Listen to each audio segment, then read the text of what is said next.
ഞാൻ പറഞ്ഞ ഈ കമ്മീഷനുകളുടെ എണ്ണം പെരുകി അത് ഒരു കൺഫ്യൂഷൻ ഉണ്ടാവും എന്നുള്ളതല്ല.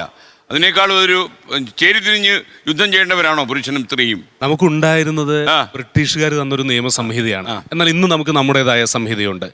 വകുപ്പ് 375, 376 വകുപ്പുകൾ നോക്കിയാൽ അതിന്റെ സ്ട്രക്ചർ നമുക്കറിയാം. ഒരു വേർഡ് അല്ലെങ്കിൽ ഒരു ഗെസ്റ്റർ അതിൽ കൂടി പോലും കൺസെന്റ് നൽകുകയാണെങ്കിൽ അതിനെ പോലും ഒരു റേപ്പായി കാണാൻ പാടില്ല എന്ന ക്ലോസുകൾ അടക്കമാണ് ഒരു പുരുഷനെ, ഒരു ഭാരതീയ സിറ്റിസണിനെ സംരക്ഷിക്കാനുള്ള എല്ലാ വകുപ്പുകളുടെയും അതിൻ്റെ ഉപവകുപ്പുകളുടെയും സഹായത്തോടെ തന്നെയാണ് ബ്രിട്ടീഷുകാരുടെ കാലഘട്ടം തൊട്ട് ഈ വകുപ്പുകൾ സഞ്ചരിക്കുന്നത്. ഇന്നിപ്പോൾ പുതിയ സംഹിത വരുമ്പോൾ 63, 64 വകുപ്പുകൾ വളരെ കഠിനമായ 12 വയസ്സിന് താഴെയുള്ള കുട്ടിയെ റേപ്പ് ചെയ്യുന്നതിന് മാത്രമാണ് ഇന്ത്യയിൽ ഇന്നും വധശിക്ഷ കൊടുത്തിട്ടുള്ളൂ. SKN എന്തുകൊണ്ടാണ് നമ്മുടെ നിയമ സംവിധാനം ഇത്രയധികം അതിൻ്റെ ഗൗരവത്തോടെ വധശിക്ഷയെ കാണുന്നത്? ഇവിടെ ബ്രിട്ടീഷ് കാലഘട്ടം തൊട്ട് ഇന്ത്യക്കാരിലെ കളവായ പരാതികൾ നൽകുന്ന ഒരു രീതി ഉണ്ട് എന്ന് അവർ മനസ്സിലാക്കിക്കൊണ്ട് അതിൽ നിന്ന് ഇവിടുത്തെ പുരുഷനെ സംരക്ഷിക്കാനാണ് ഈ വകുപ്പുകൾക്കുള്ളിൽ ഉപവകുപ്പുകൾ നൽകിയത്. അതുകൊണ്ട് തന്നെ ഞാൻ പറയുന്നത് ഇത് ഒരു പുതിയ സംവിധാനം വേണം, പുരുഷ കമ്മീഷൻ വേണം എന്നല്ല.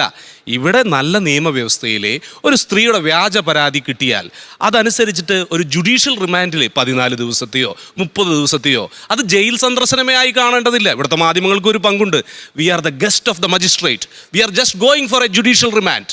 ആ റിമാൻഡ് കാലയളവിൽ കൂടുതൽ ജയിലിൽ വരാം. അങ്ങനെ ഗസ്റ്റ് ഓഫ് ദി മജിസ്ട്രേറ്റ് ആയിട്ട് അല്ല എപ്പോഴെങ്കിലും ജയിലിൽ കിടന്നിട്ടുണ്ടോ? തത്വം പറയാം. ഞാൻ പറയുന്നു, ഞാൻ മുമ്പ് കണ്ടതിനേക്കാൾ സുന്ദരനും സുമുഖനുമായിട്ടാണ് ജുഡീഷ്യൽ റിമാൻഡ് കഴിഞ്ഞത്.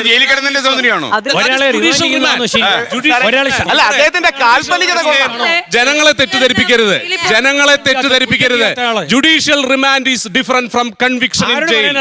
കുറ്റവാളിയാണെന്ന് പറഞ്ഞുകൊണ്ടുള്ള ശിക്ഷാ കാലയളവല്ല. അദ്ദേഹത്തിന്റെ പാണ്ഡിത്യത്തെ അംഗീകരിക്കുന്നു, പക്ഷേ പ്രശ്നം ഒരിക്കൽ പോലും ഒരു ദിവസം പോലും ജയിലിൽ കിടക്കാത്തതുകൊണ്ടാണ്.